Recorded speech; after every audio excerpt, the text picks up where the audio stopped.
Today I have 4 very expensive sweatshirts to embroider out to ship to a client. He's excited. He's been waiting for them for a while.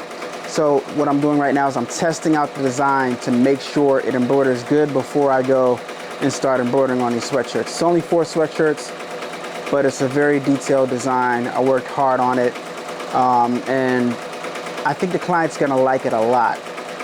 He previously saw my work on Instagram, and he said he was so impressed with my quality that he bought something from my website, and then he contacted me and got something custom made, and he loved it. He constantly gets compliments on it. So now he requested I make something different that's custom, and he ordered 4 of them. And this is the client that told me I charge too little. It's crazy, right? I charge too little, so I'm making this for him. I hope he loves it. I hope it comes out special, and I hope this turns into more orders for me, which I think it might. Making these applique designs, when designing them in the digitizing software, you have to be very, very strategic and be able to look and dissect your design so you can digitize it the way you want it to embroider out. So you got to be very, very strategic with that. And then when you test it out for the first time, sometimes what you thought you had, you might not have, so you have to test it out to make sure that it embroiders the way you want it embroidered, the way you want it to embroider out. So that's why I'm doing my test right now, and so far it's looking good. So far it's looking good. I'm ready to start productions on these shirts, to be honest, because I think it's going to be dope.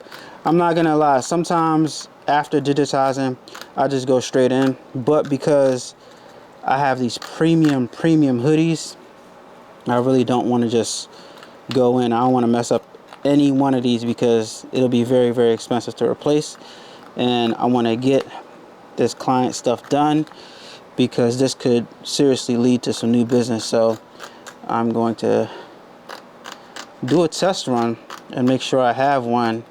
And doing a test run is good anyway because you'll have an extra one like in your arsenal to show somebody else, you know, as an example of some stuff that you did in case they want to get something done like this. So that's what we got so far. It's a V actually. Let's put it back in the machine. Now, the reason why I'm doing this is so that I can, this is an applique design first of all, and I have to be careful how this stitches out. And I don't have the applique pieces cut out in my vinyl cutter like I normally do, so I'm manually cutting each of them out. So I have to be careful that I cut out the right parts at the right time because, like I said, this is the first time I'm doing this design, so you have to be very careful. Let's see what it does now. Hold on.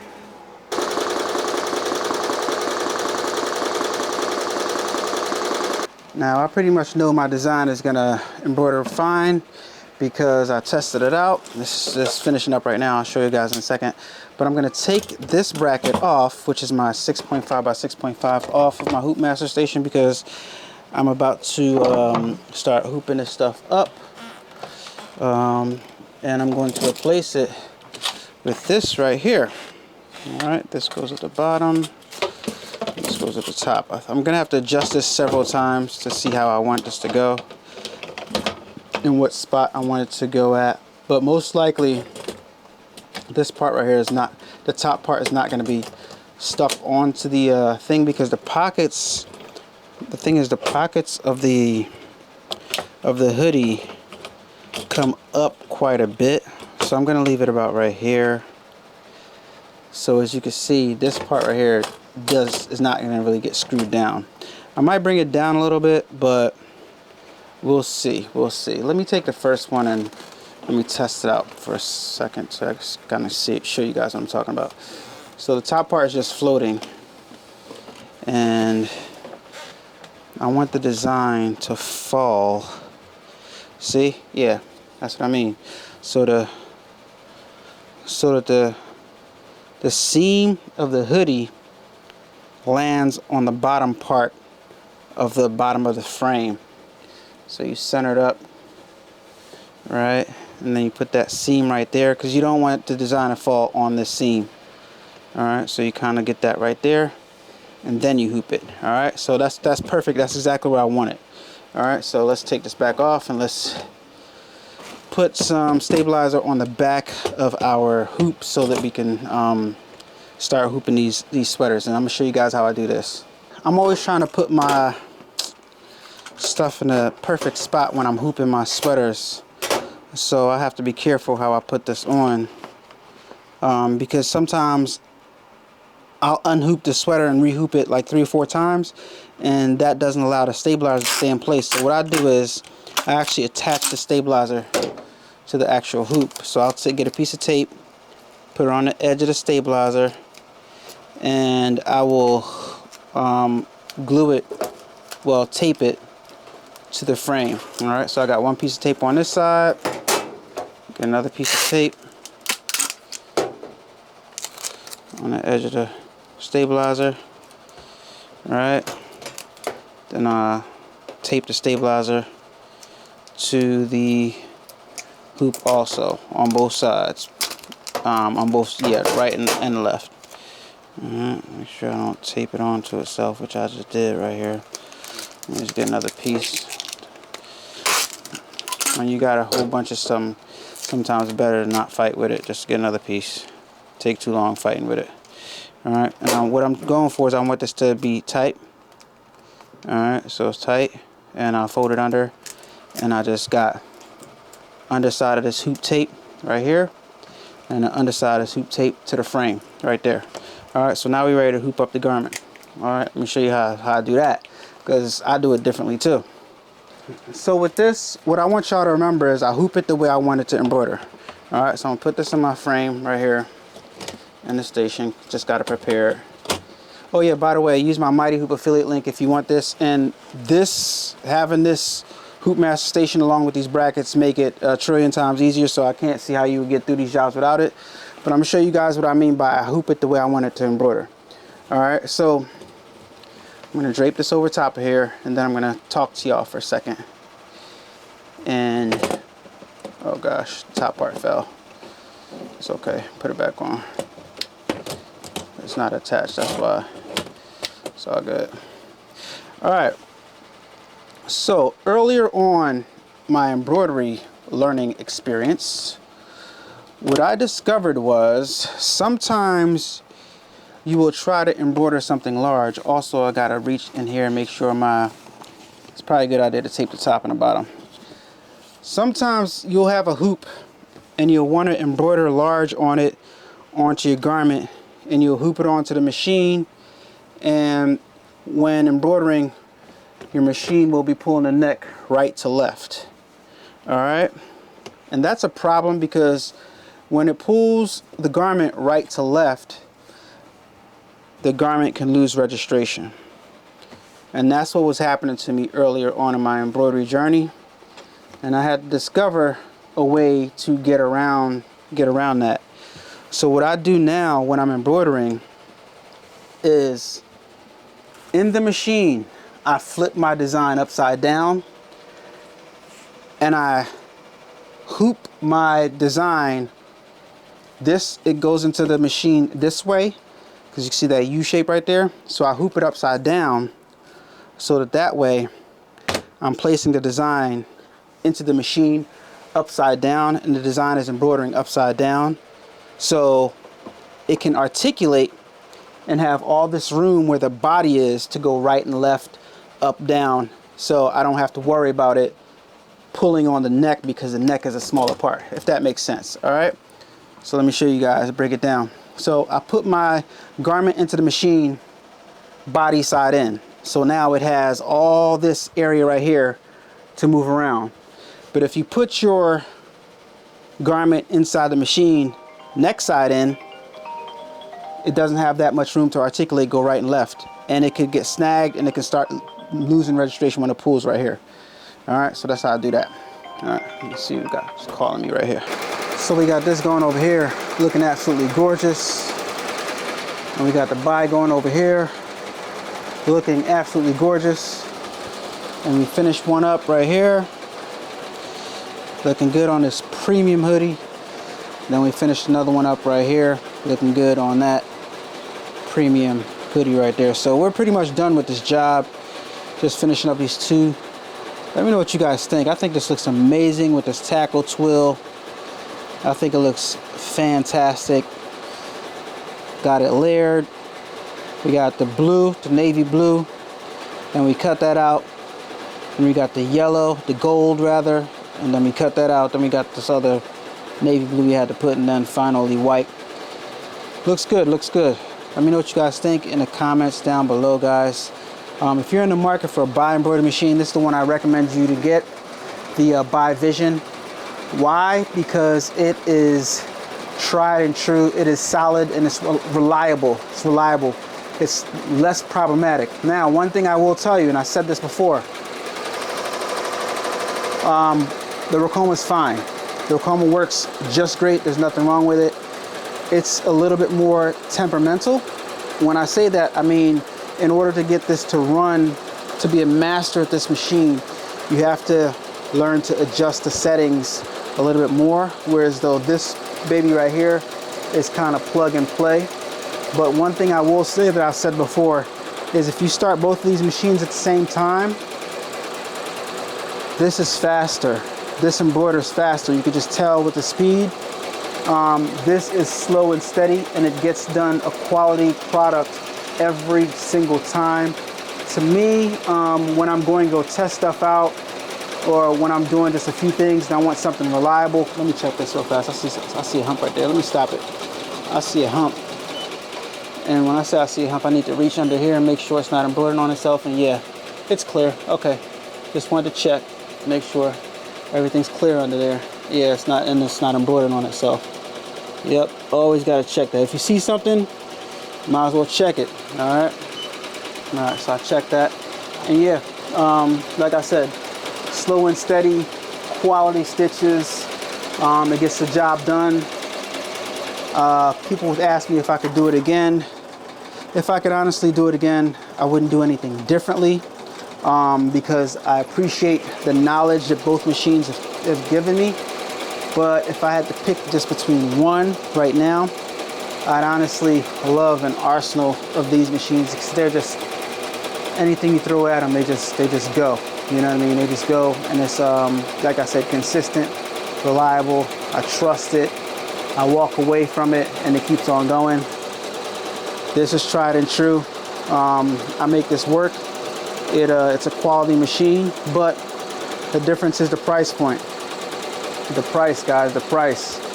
You can't get this value and the amount of money that you make embroidering stuff for this price. It is a little bit bigger footprint than this. You could just look at them and tell this is slimmer. It's skinnier, right? This is a lot more bigger, a lot more solid of a machine. The base is massive. Look how wide this base is. Look how wide that base is. Then look at this. Big difference. Can you see that? The base. Look at the base. Let's check it out.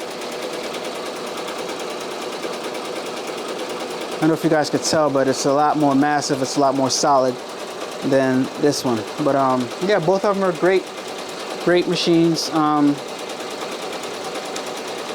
They really made me a believer with this one, because there's nothing I haven't thrown at it that it can't handle. And the price, I'm going to keep on going back to that, because the price is just amazing for the money. Knowing what it can do for your life and the amount of money that you can make for the little bit of price that this machine costs is just incredible. So that's why I said if I could do it all over again, if I had to pick between one, I can start off my business spending more money, being more profitable faster, because this is just go. I haven't had to adjust any knobs or any settings since I got this machine. Plenty knobs have been adjusted and plenty settings have been set, and grateful that I did it, because now I understand and I can jump on any machine. But like I said, tried and true, guys, tried and true. Yep, let me know what you guys think. And use my Buy affiliate link if you want to purchase a Buy machine. I've never lied to you guys. I've never sugarcoated anything to you guys. Just let you guys know the raw truth according to the things that I've been through and the things that I'm going through. So yeah. All right. So there you go. There we have it. We got 4 hoodies, all done, embroidered perfectly, ready to ship out for my client. I'm just waiting for the payment so I can ship these out tomorrow. UPS to California. Shout out to Vistamar Basketball. Hopefully I'll do some more work for you guys. Yeah, it's very dope. Very dope design right here. Came up with it myself. Yep, so there we go. Got 4. All done. Alright, this is what I really want to get done for today, so I'm pretty much done. So now I want to show you guys the transfers, the new DTF transfers that I have available on AlanAwade.com. I do have one more thing I need to do for today, but I think I'm going to save it for tomorrow. I got to get my Juneteenth designs created and actually the merchandise made for this event that I have.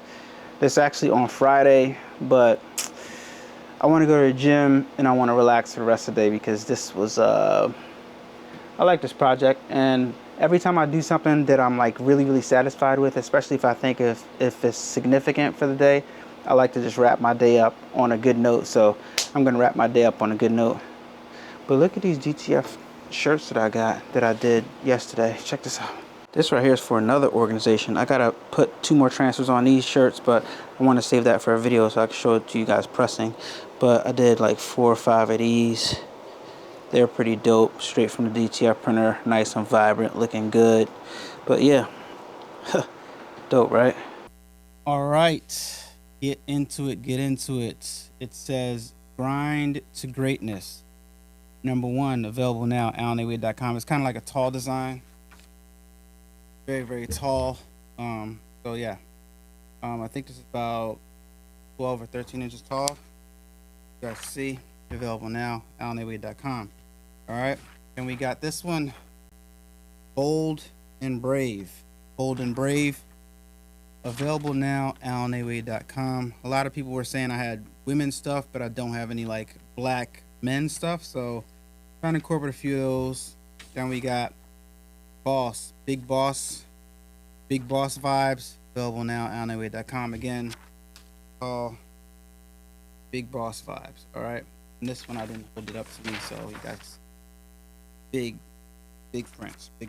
All right, then we got beast mode on, available now, AlanAwade.com. Once again, tall, not no little boy stuff right here. You need a 16 by 19 inch press right here to press these joints. 16 by 20, whatever. We got the dope black king vibes right here. All right, big prints. Dope black king vibes right here. So yeah, Juneteenth coming up, so we need some of these dope vibes right here. All right, then we got built tough, available now, AlanAwade.com. Smooth looking guy right here, built tough. All right, this next one coming up here is a good one right here that you guys might like. Dope black grandpa, available now, AlanAwade.com. Check that out. Got the fish shaped like the map of Africa. Dope black grandpa. We got to get some African American heritage stuff. This one right here, believe in yourself, available now, AlanAwade.com. Check that out. Believe in yourself. And then last but not least, Black Father, Black King, available now, AlanAwade.com. Black Father, Black King. All right, so you really have 2 options to get these, right? You can go to the DTF transfers that are available, and you can buy these in packs of 6, in 6 packs. You buy these in packs of 6, or you can go to the Gang Sheet Builder, and you can go to the Gang Sheet Builder's library, and you'll see these graphics along with a whole lot more that I haven't even shown on video because there's just too many DTF transfers to show. They do have a watermark over it, but when you order them and when you get them, obviously the watermark is not going to be there. So if you want to see the vast library of literally thousands of DTFs that are available for you to use on AlanAwade.com, go to build a gang sheet, the Gang Sheet Builder, and go in the corner to the library, to the image library, And if you have no images, you can order from the image library, and there's thousands of DTF transfers that you can go to that you can use royalty free to make your shirts to get your business started.